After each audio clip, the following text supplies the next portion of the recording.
Hello and welcome to the What in the World is Dyscalculia podcast. I'm Dr. Honora Wall and I'm your host for the podcast, which is sponsored by EduCalc Learning. You can learn more about dyscalculia and how to help students who have dyscalculia at educalclearning.com. I would also ask you to go to our nonprofit organization, the Dyscalculia Training and Research Institute. That's at www.thedtri.org and get lots more free information. We're always putting out new things. And with this podcast episode, we're deep in the heart of season 3. We're kicking off 2025. Happy New Year to everyone. And one of the goals for 25 is to be more consistent with the podcast, with the social media outreach. You can join our teachers Facebook support group for dyscalculia. That's a public group. You can find us, of course, on all sorts of social media platforms: LinkedIn, Instagram, Blue Sky, and possibly we'll continue TikTok. We'll see how this all shakes out with that social media platform. But every way we can possibly get information to teachers, administrators, families, and students with the math learning disability. That's our goal. We're always trying to increase the free resources we have available for you. And I want to start this podcast and kind of kick off the year with something I was thinking about a lot over the break, and that was, for me personally, what is my goal? What is my focus area? Why am I doing all this stuff? And it really comes down to the student. My teaching philosophy is very much based in Dewey's pragmatism and Vygotsky's more knowledgeable other, connecting with students directly and really changing their life trajectory as they maneuver our K-16 education system and having a math learning disability. And I think this is interesting, but maybe it's just me, but I do want to make it clear that I'm really not here for the math.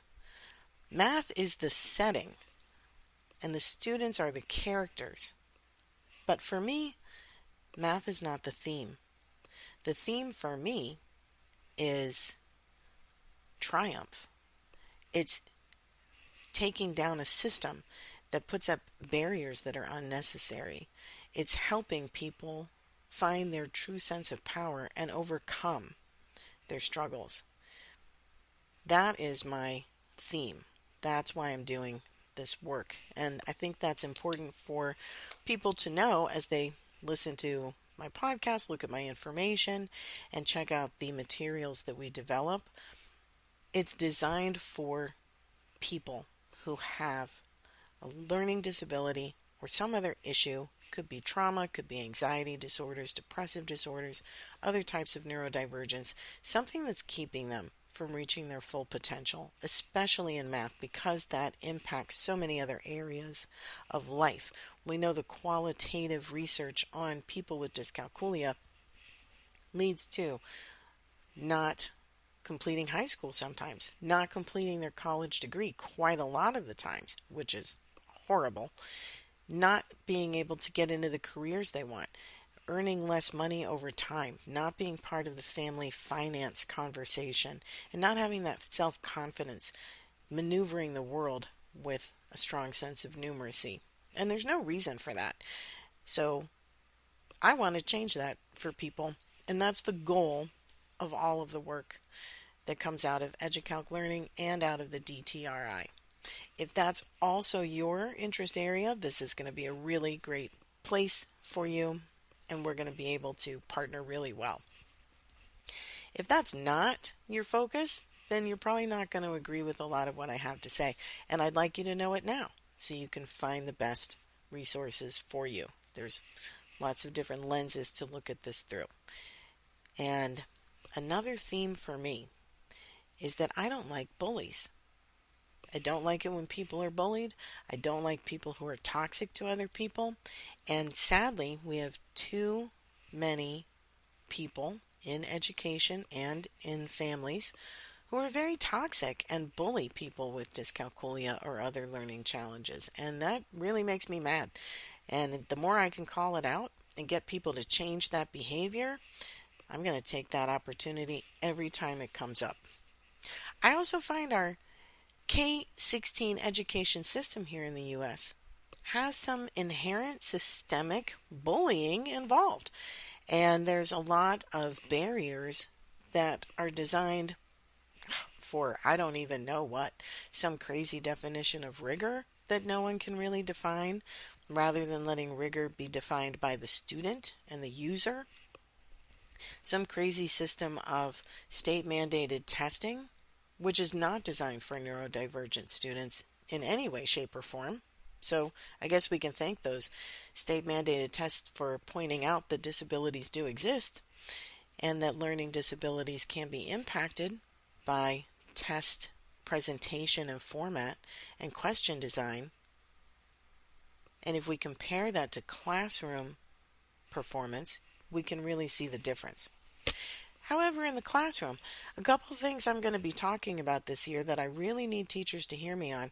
We have got to get the grading figured out. And by that I mean quit putting zeros in the grade book. If you're putting in zeros as a grade, that shows me you have your own problems with numeracy, and I need you to fix that. You can give a student an F. Absolutely. If that's what they've earned, then that's what they get. But an F is also a 50, even a 45. These are failing grades.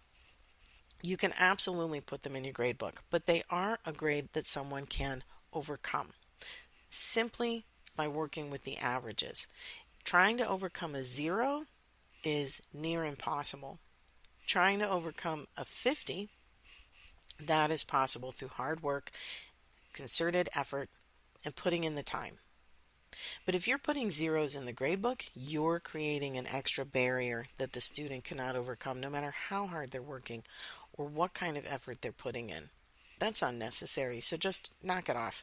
Another place I want you to really contemplate your grading is what kind of activities do you grade? We know that having oral assessments is a perfectly valid tool. It's an alternative assessment design. It's part of universal design for learning, giving students different methods of giving you the information they know. If they can explain the steps to solve a problem, if they can walk you through the work they're doing to get a math answer, and if their explanation is correct, that is equally valid to the student who can write down and quietly show you their knowledge with paper and pencil or by clicking through a computer-based assessment. I know many of you are giving oral assessments, which is great. If you're not, you really should. You need to be discussing things with your students, and you need to hear how they explain their thought processes. But not enough of us are putting those oral assessments into the grade book. Or I know of a few schools where teachers will use the oral assessment and then average that score with the paper and pencil assessment. What? Please don't do that. Use them as two different assessments if you need to, or just use them as data collection to show where the student has strengths and weaknesses. Guess what? If they have dyscalculia, dysgraphia, ADHD, autism spectrum disorder, nonverbal learning disabilities, extreme anxiety, they're probably going to be able to explain and show you their work through a discussion. And they're probably going to have a really hard time writing it down on a piece of paper. So don't grade in areas where they're weak and make that your only grade. Don't dilute their strengths by averaging those oral assessments with a paper and pencil assessment or by not putting them in the grade book. Your alternative assessments are valid. So the more you dig into UDL, that Universal Design for Learning, and alternative assessments, which are appropriate accommodations for students with learning disabilities, make sure the grades reflect that. Another piece I want to put in about grading, if you are weighing your classwork and homework in a very small amount, counts for 20 or 30% of the grade, and the classroom tests count for 70% of the grade, you are using a system that is going to inhibit your students' performance, especially if they have learning disabilities. Then we're not really testing their knowledge at that point. We're not really recording their knowledge at that point. We're testing and recording their ability to take a test. If the standard was test taking performance, then I would say great. But if the standard is this particular math topic, then let's use a valid, equally weighed grade to show whether or not the student has mastery of that topic. There are some research articles about everything that I'm saying. I'll be bringing those to you throughout the year and putting those up on the websites so you can dig into the research behind the things that I'm saying, but you'll also see it in your own classroom. Talk with your colleagues too about their testing and their gradebook, and bring this to administration. See if you can do some kind of, doesn't even have to be a whole PD session. It could even be posters you put up at the around the school, or an email that you send out to the team discussing how we grade and how we measure student performance. There's a lot systemically that we can do to even the playing field for students with learning disabilities. And I want us to really focus on that for this last half of season 3 of the podcast.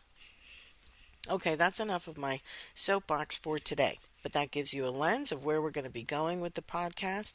It's going to be student focused. We're going to look at systemically how do we either support or inhibit student academic achievement. And we're going to look specifically at what students with dyscalculia need to show the knowledge that they have so that they can succeed and get those quality of life markers increased. That's really our goal. If you have specific topics that you would like us to talk about in the podcast, or if you want to tell me that you agree or disagree with what I'm saying, please reach out. I love to hear your comments. You can find me at Honora, Honora,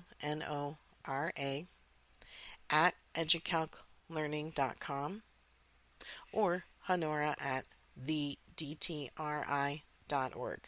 I find that a lot of individuals, families, parents, and classroom teachers like to go with the educalclearning.com because they're looking for something on a small level, very specific to their needs.